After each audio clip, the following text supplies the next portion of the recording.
Hello students, welcome to our channel solution pharmacy. तो जैसा आप जानते हैं हम लोग हर यूनिट के बाद एक प्रैक्टिस पेपर रखते हैं। हमारा मेडिसिनल केमिस्ट्री का यूनिट 3 कंप्लीट हो चुका है। आज प्रैक्टिस पेपर सॉल्व करेंगे हम जो पेपर सॉल्व करा रहे हैं, अगर आपको ये पेपर चाहिए हो तो प्लीज़ आप हमारा ऐप सॉल्यूशन फार्मेसी डाउनलोड कीजिए, वहाँ पर ये पेपर अवेलेबल है। आइए हम लोग फर्स्ट MCQ क्वेश्चंस पे देखते हैं। तो हमारे पास कुछ प्रोबेबल क्वेश्चंस में से पहला क्वेश्चन होता है, the virus that contains RNA is. हमें इन सभी में से उस वायरस को आइडेंटिफाई करना है जिसके पास RNA होता है। तो इसका करेक्ट आंसर है मैक्सो वायरस। बाकी इन तीनों वायरस के पास DNA होता है एज जेनेटिक मटेरियल। तो ये फर्स्ट क्वेश्चन हुआ हमारा स्टूडेंट्स। नेक्स्ट क्वेश्चन हमारा है, what is the IUPAC name of cycloserine. Cycloserine जो एंटी ट्यूबरक्यूलर एंटीबायोटिक कैटेगरी का ड्रग है, उसका IUPAC नेम क्या है? तो उसका करेक्ट IUPAC नेम है 4-amino-1,2-ऑक्सोजोलिडीन 3-on। स्टूडेंट्स, IUPAC नेम से रिलेटेड क्वेश्चंस में हम सजेशन ये आपको देंगे कि आपको पहले IUPAC नेम याद होना चाहिए। इसको सॉल्व करने के लिए अगर आप MCQ के बीच में सॉल्व करेंगे तो it will consume your time. Next है हमारा third question, Which group is essential at C4 for antibacterial activity in क्यूनोलोन्स। क्यूनोलोन्स जो ड्रग है उसके सार के अकॉर्डिंग C4 पोजीशन पे कौन सा ग्रुप होना जरूरी है सो दैट हमको एंटीबैक्टीरियल एक्टिविटी मिल सके? तो इसका करेक्ट आंसर है ऑक्सो ग्रुप। इसको हम डबल बॉन्ड O से इस तरह से बनाते थे। नेक्स्ट क्वेश्चन है हमारा, which heterocyclic ring is present in nitrofurantoin. Nitrofurantoin जो हमारा ड्रग है उसके अंदर कौन सी हेट्रोसाइक्लिक रिंग होती है? तो इसका करेक्ट आंसर है इमिडाजोल। नेक्स्ट है, आइसोनियाजाइड इज सिंथेसाइज्ड फ्रॉम। इनमें से किस चीज को हम यूज करते हैं आइसोनियाजाइड को सिंथेसाइज करने के लिए? तो इसका करेक्ट आंसर है पिकोलिन। नेक्स्ट क्वेश्चन है हमारा student, 9-2- hydroxyethoxy methyl guanine is the nomenclature of. ये इन सभी ड्रग्स में से किसका नाम है? तो इसका करेक्ट आंसर है ए साइक्लो। MCQ जो है ये एक आपका IUPAC नेम बेस्ड क्वेश्चन है, तो इसका डायरेक्ट आंसर आपको लर्न होना चाहिए। 7th क्वेश्चन है हमारा, the virus directed reverse transcriptase enzyme is inhibited. इसका करेक्ट आंसर है हमारा ज़ाइडोव्यूडी। नेक्स्ट है हमारा, गैंगसाइक्लोविर इज यूज्ड फॉर। इन सभी में से किस वायरस के ट्रीटमेंट में गैंगसाइक्लोविर यूज होता है?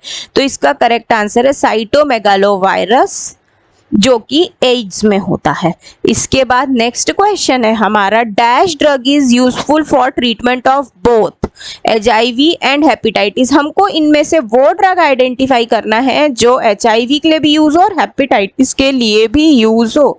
तो इसका करेक्ट आंसर है लेमिव्यूडिन। नेक्स्ट है हमारा क्वेश्चन, ज़ाइडोव्यूडिन इनहिबिट्स।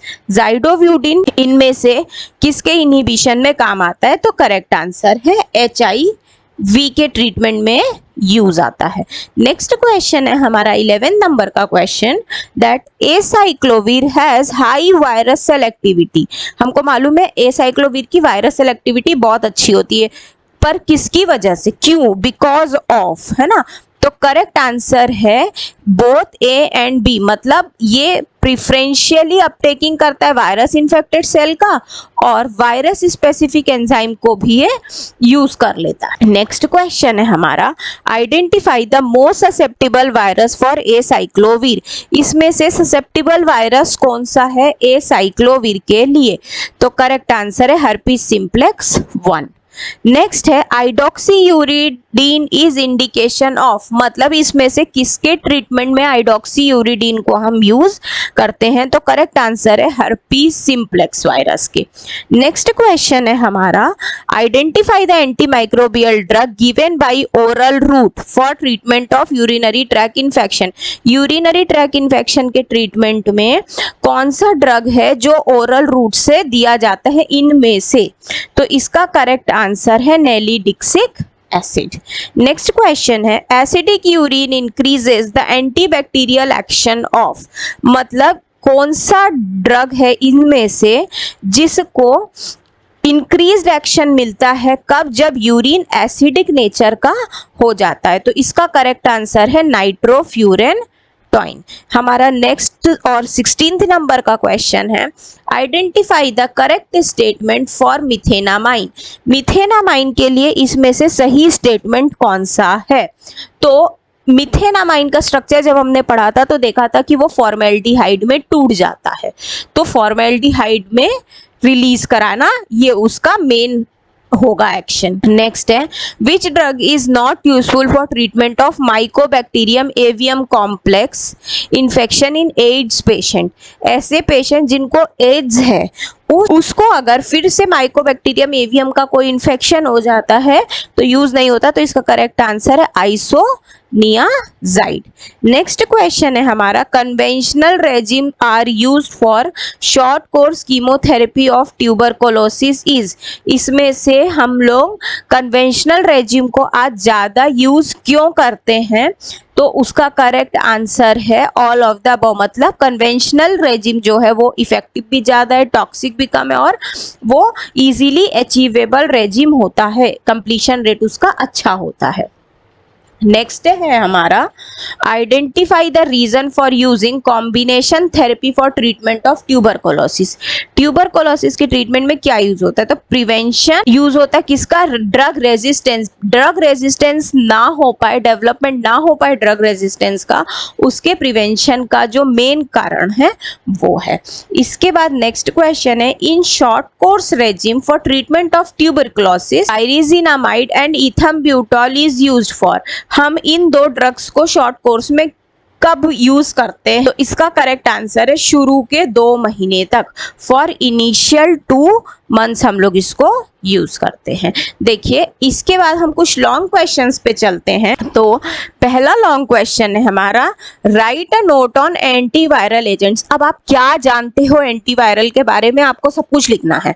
फिर IUPAC ने mechanism of action, use, adverse effects of any 5 antiviral agents. देखिए यहाँ क्वेश्चन आपके लिए इजी हो गया, आप अपने चॉइस के कोई भी 5 एंटीवायरल एजेंट्स ले लीजिए और उनका IUPAC name, structure, mechanism of action, use, adverse effects लिखना है। सी कभी कभी क्वेश्चन ऐसा होगा स्टूडेंट जहां पर स्ट्रक्चर वर्ड मेंशन नहीं होगा, बट क्योंकि ये मेडिसिनल केमिस्ट्री है तो नहीं भी पूछा है, स्टिल आपको स्ट्रक्चर बनाना होगा।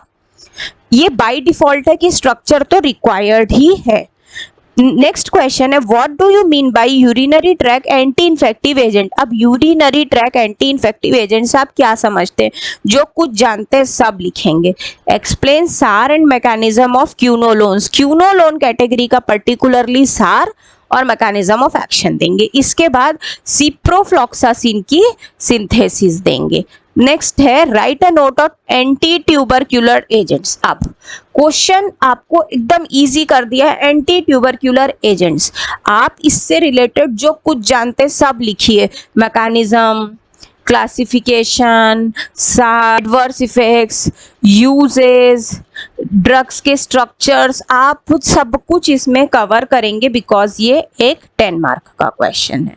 नेक्स्ट कुछ 5 मार्क के क्वेश्चंस बनते हैं, जैसे डिस्कस सार ऑफ क्यूनोलोन ड्रग्स। डायरेक्ट क्वेश्चन है, सार लिखना है। Explain synthesis of isoniazid. Right structure and mechanism of any 2 antiviral agents. अब देखिए आपके पास ऑप्शन है, अपने मन की 2 एंटीवायरल ड्रग ले लीजिए, उनका स्ट्रक्चर बनाइए और मैकेनिज्म लिख दीजिए। Explain mechanism of action of anti tubercular antibiotics. जो drug anti tubercular antibiotic category के अंदर थे उनका जनरल मैकेनिज्म ऑफ एक्शन कैसा है वो लिखना है। नेक्स्ट है राइट स्ट्रक्चर ऑफ सिप्रोफ्लॉक्सासिन, फ्लुलोजिनिन एंड लोविराइड। इन 3 ड्रग्स के स्ट्रक्चर बनाने, simple question. Write synthesis, properties, mechanism of action, uses, adverse effect of acyclovir. Acyclovir का सब कुछ लिखना है। Write properties, mechanism of action, uses and adverse effects of 2 drug है, नाइट्रोफ्यूरेंटॉइन, रिमेटिडिन। इन दोनों ड्रग का सारा डिटेल्स आपको लिखना है। नेक्स्ट क्वेश्चन है हमारा right a note on para amino salicylic acid, para amino salicylic acid के बारे में आपको सब लिखना है। सी, इसका सिंथेसिस अगर हमारे सिलेबस में है तो हमको इसका सिंथेसिस भी लिखना है ऐसे क्वेश्चंस में। जहां मेंशन नहीं है वहां आप अपने आप समझ लीजिए कि आपको स्ट्रक्चर बनाना है, IUPAC लिखना है, मैकेनिज्म लिखना है, यूज लिखना है, एडवर्स इफेक्ट्स लिखना है, इसके बाद में स्टोरेज कंडीशन लिखना है। अगर सिंथेसिस सिलेबस में है तो सिंथेसिस भी लिखना है। ये बेसिक नीड्स है मेडिसिनल केमिस्ट्री के पेपर के लिए। नेक्स्ट क्वेश्चन है, write properties, mechanism of action, uses and adverse effects of, ये जो दो ड्रग है इनके ये डिटेल्स लिखने हैं आपको। नेक्स्ट है, write IUPAC name of rifampicin ethionamide. See, ये एक क्वेश्चन आपको घुमा के दे दिया है, इनडायरेक्ट ट्विस्टेड क्वेश्चन है। सिर्फ रिफैम्पिसिन और इथेनोमाइड का IUPAC नहीं लिखना है, ये अपने आप में बता रहा है कि आपको उसका स्ट्रक्चर बनाना है। पहले स्ट्रक्चर बनाइए रिफैम्पिसिन का, फिर उसका IUPAC लिखिए, इथेनोमाइड का स्ट्रक्चर बनाइए और फिर उसका IUPAC लिखिए। तो इस हिसाब से ये एक हमारी तरफ से क्वेश्चन पेपर है स्टूडेंट्स आपकी प्रैक्टिस के लिए। अगर आपको ये पेपर चाहिए हो तो प्लीज़ आप इसको सॉल्यूशन फार्मेसी के ऐप से ले लीजिए, वहाँ पर है, डाउनलोड कर लीजिए। आई होप ये क्वेश्चंस आपके लिए हेल्पफुल होंगे। Thank you so much.